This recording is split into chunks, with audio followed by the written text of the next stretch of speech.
खबरों के पीछे की असल खबर जानना चाहते हैं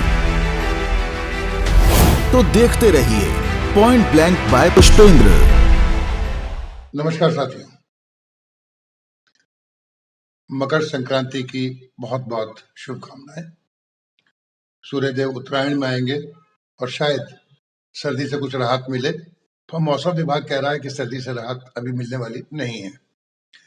इस बीच जो आज चर्चा का विषय मैंने सोचा है वो थोड़ा सा मुझे शर्मिंदा भी करता है, क्योंकि वो मेरी बिरादरी पर ही सुप्रीम कोर्ट ने उंगली उठाई है, यानी पत्रकारों पर। और जो टिप्पणी है वो बहुत बहुत अपमानजनक है हमारी बिरादरी के लिए। सुप्रीम कोर्ट ने कहा है कि टेलीविजन चैनल जो हैं वो एजेंडे से संचालित हो रहे हैं और समाज में दरार डाल रहे हैं। उन्होंने कहा कि नफरती भाषण एक राक्षस है जो सबको निगल जाएगा। थोड़ा सा मैं इसको आपको पढ़ के सुना देता हूं कि क्या कहा गया। सुप्रीम कोर्ट ने कहा कि भारत में टेलीविजन चैनल समाज में दरार पैदा कर रहे हैं। ऐसे चैनल एजेंडे से संचालित होते हैं और सनसनीखेज समाचारों के लिए प्रतिस्पर्धा करते हैं। ये पैसा लगाने वालों के आदेश पर काम करते हैं। चैनलों पर नफरत फैलाने वाले बयान पर नाराजगी जताते हुए शीर्ष अदालत ने कहा, नफरती भाषण एक राक्षस है जो सबको निगल जाएगा। Justice KM. जोसेफ और जस्टिस बी.वी. नागरत्ना की पीठ ने कहा कि देश में बेरोजगारी, महंगाई सरीखी कई अन्य समस्याएं हैं, लेकिन इन पर बहस की बजाय नफरती भाषण का सहारा लिया जा रहा है। आप लोग देख रहे होंगे, बहुत से चैनल्स में आप देखते हैं तो डिबेट में ज्यादातर आज इस पर बहस भी हो रही है कि भाई कौन से मुद्दे उठाए जा रहे हैं, कौन से मुद्दे उठाए जाने चाहिए। और इसको सुप्रीम कोर्ट ने कहा कि यह दुर्भाग्यपूर्ण है। पीठ ने स्पष्ट किया कि वह किसी एक या खास धर्म के बारे में नहीं बोल रहे। जस्टिस जोसेफ ने टिप्पणी की, जब आप बोलने और अभिव्यक्ति की स्वतंत्रता का दावा करते हैं तो आपको ऐसा कार्य करना चाहिए जैसी आपसे उम्मीद की जाती है, अन्यथा हमारे लिए क्या गरिमा बची है। शीर्ष अदालत शुक्रवार को नफरती भाषण के खिलाफ कदम उठाने की मांग करने वाली याचिकाओं के एक समूह पर सुनवाई कर रही थी।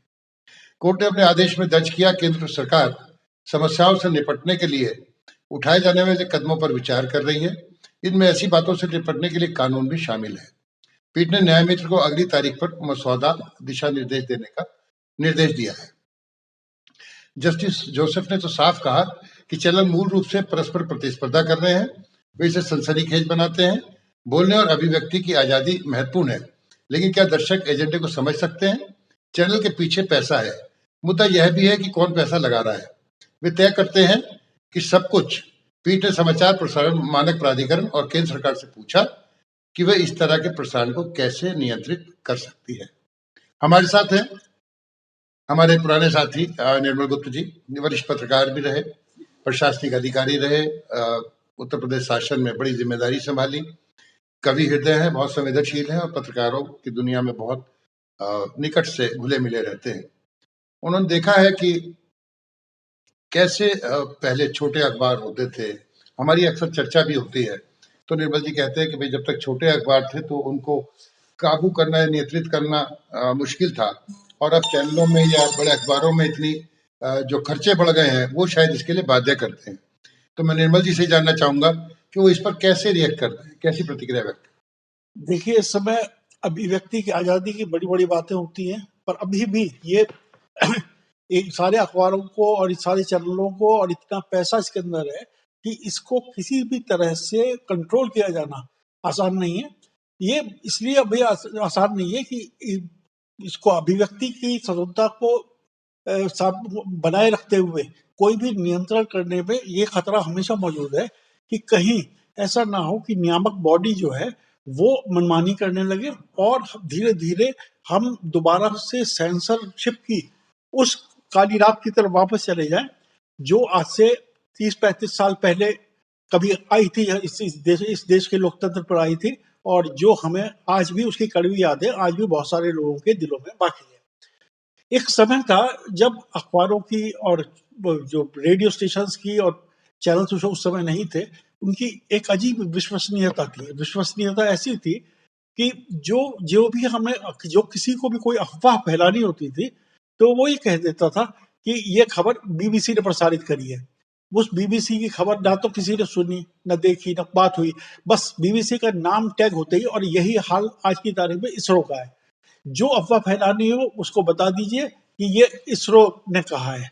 और जैसे अभी ये जोशी मठ वाले में आप देख ही रहे हैं, वहां ये हो रहा है। अब आप देखिए होगा क्या, कि सिर्फ बात टीवी, खाली टीवी चैनलों तक और पैसा लगाने वालों तक नहीं है, बात यूट्यूब चैनलों पे भी है। यूट्यूब चैनलों से ये जो नफरत वाला मामला है, ये सिंगल ट्रैक नहीं है, ये बहुत सारे ट्रैक पे ये चल रहा है। और जगह जगह ये सवाल ये उठ रहा है।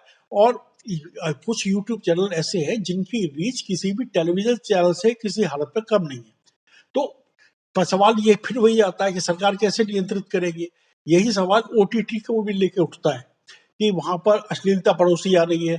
पर सरकार जैसे ही नियंत्रण करेगी या करने की कोशिश करेगी, तो वो समझ लीजिए कि सरकार का कोई भी कदम, चाहे सत्ता में कोई भी हो, वो बिना पक्षपात का हो नहीं सकता। क्योंकि बहुत अच्छी बात है निर्मल जी, पर एक बात ये बताइए, जी, क्या आपको जो टिप्पणी है सुप्रीम कोर्ट की, क्या ये सही लग रही है? क्या वाकई ऐसा आपको लगता है कि एक एजेंडे के तहत वो बहस होती हैं, डिबेट्स होती हैं और होती है, हाँ या नहीं में आप बताएं हाँ, मुझे। बिल्कुल आप बिल्कुल। इससे सहमत है कि हाँ, ऐसा हो एकदम रहा है? 100% तो सहमत। यानी कि हमारी बिरादरी की गरिमा कहीं घट रही है। हाँ, बिल्कुल। अच्छा, जब हम पहले बातें करते थे निर्मल जी, या पहले जब पत्रकारिता हाँ, शुरू कर रहे थे, तो एक हमारी मतलब अपनी बनाई हुई एक कोड ऑफ एथिक्स थी, एक आचार संहिता थी कि भाई कहाँ पे हम नाम देंगे, कहाँ पर नाम नहीं देंगे, बिल्कुल। कौन सा फैक्ट जो है हम ले जाएंगे जिससे सोसाइटी को नुकसान ना हो। और उसको ये कहते थे कि भाई सत्य है तो, लेकिन उसे फिर भी परोसने में हम एक सावधानी बरतते थे। क्या आपको लगता है सावधानी अब बरती नहीं जा रही है? और एक दोबारा से कोई मतलब आपने कहा कि भाई अगर सरकारी नियंत्रण होगा तो बहुत खराब हो जाएगा, इसमें कोई शक नहीं है, लेकिन क्या अपनी आचार संहिता का हम लोग पालन नहीं करना चाहिए? आपको नहीं लगता? आचार संहिता का पालन करना चाहिए। मतलब अपने आप एक एक अपने सिद्धांत होने चाहिए कि जो भाई जो मैं सोसाइटी को क्या दूंगा। जो सुप्रीम कोर्ट की चिंता है वो बिल्कुल वाजिब चिंता है, और हर एक आम नागरिक की ये चिंता है जो कुछ कुछ सोचता विचारता है। ये चिंता बिल्कुल जायज है। पर ये इस तरीके ये मामला कुछ कुछ ऐसा ही है जैसे शेर की सवारी करने जैसा मामला, कि ऐसा करेंगे तो उसके साथ जो बुराइयां पैदा होंगी, उसको नियंत्रित करने का हमारे पास फिलहाल कोई तरीका हमें दिखाई नहीं देता। देखिए, मैं निर्मल जी से बिल्कुल सहमत हूँ। जो निर्मल जी कह रहे हैं कि होगा क्या, कि अगर हम लोग अपने पर खुद नियंत्रण नहीं करेंगे या खुद एक कोड ऑफ कंडक्ट लागू नहीं करेंगे, तो अब इसकी आगे की बात सुन लीजिए। केंद्र सरकार ने कहा है कि वो नफरती भाषण से निपटने के लिए सीआरपीसी यानी दंड प्रक्रिया संहिता में व्यापक संशोधन करने की योजना बना रही है। और केंद्र सरकार की ओर से पेश सॉलिसिटर जनरल के एम नटराज ने कहा, हम सीआरपीसी में संशोधन पर विचार कर रहे हैं, ये भारत सरकार का रुख है। अब समझ लीजिए कि अगर ये संशोधन हुआ तो फिर से वो जो अभी निर्मल जी कह रहे थे अघोषित सेंसरशिप और एक वो काला कानून जो है वो न बन जाए आगे चल के, तो इसके लिए पत्रकारों को खुद ही विचार करना चाहिए। अब हो क्या सकता है? पीठ ने यह भी पूछा कि अगर समाचार एंकर खुद नफरत फैलाते हैं तो उनके खिलाफ क्या कार्रवाई की जा सकती है। पीठ ने कहा एनबीसीए को पक्षपात नहीं करना चाहिए, एक तरफा कार्यक्रम नहीं हो सकता, लाइव कार्यक्रम की निष्पक्षता एंकर पर निर्भर करती है। कोर्ट ने कहा अगर एंकरों को पता हो कि उसे कीमत चुकानी पड़ सकती है तो वे इससे शायद बचेंगे, एंकरों को हटाया भी जा सकता है। तो मीडिया कर्मियों को खुद पता होना चाहिए कि खुद पर नियंत्रण कैसे किया जा सकता है। हालांकि सुप्रीम कोर्ट ने एनबीसी के काम पर भी नाराजगी जताई है, पर आज इस संवाद का जो मकसद था वो अपने दर्शकों को ये साझा करना था कि जो बहस हो रही है या जो उत्तेजक भाषण हो रहे हैं उन पे एक तरफा यकीन मत करिए, एक तरफा विश्वास मत करिए, उनको तौलिए और दूसरे जो मीडिया के आपके पास सोर्सेज है उनसे जाके उन्हें वेरीफाई जरूर करिए। किसी भी फैक्ट को आंख मूंद कर मत मान लीजिए। और क्योंकि मेरी बिरादरी है, जर्नलिस्ट फ्रेटर्निटी है, तो मैं अपने साथियों से भी अनुरोध करूंगा जो मेरे से जूनियर हैं या जो मेरे साथ के हैं कि वो इन बातों का ध्यान रखें और अपने जीवन में एक नियम बनाएं और कोड ऑफ कंडक्ट अपने लिए जरूर लागू करें। किसी सरकारी एजेंडे पे ना जाएं और वो ये सोचकर काम करें कि मैं सोसाइटी के लिए कर रहा हूँ और मैं सोसाइटी को क्या संदेश देता हूँ। तो कोई भी समाचार सुनने से पहले या उस पर इसी बात का ध्यान अवश्य रखें।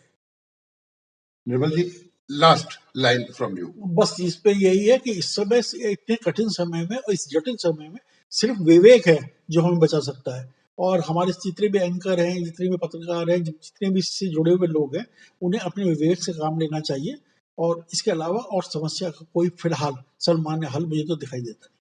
मुझे लगता है नया साल अभी शुरू हुआ है, ये बहस शुरू हुई है, दिन बदलेंगे, पत्रकारों के विचार भी बदलेंगे और शायद आपको और बेहतर खबरें चैनलों पे देखने को मिलेंगी और हमारे चैनल पर इस विषय पर या इस तरह के और विषय पर आपको टिप्पणियां भी मिलेंगी और लोगों से विचार भी आपको सुनने को मिलेंगे। आपसे फिर अनुरोध, कृपया अपनी प्रतिक्रिया हमें जरूर बताएं और अगर अभी तक आपने हमारे चैनल सब्सक्राइब नहीं किया है तो इसे सब्सक्राइब करें, अपने दोस्तों से, अपने परिवार में इसे साझा करें। तब तक के लिए बहुत धन्यवाद, नमस्कार। खबरों के अंदर की खबर, ना काहू से दोस्ती, ना काहू से बैर। सुर्खियों का मतलब क्या है? खबरों के पीछे की असल खबर जानना चाहते हैं तो देखते रहिए पॉइंट ब्लैंक बाय पुष्पेंद्र। क्या सही क्या गलत, फैसला होगा आपका।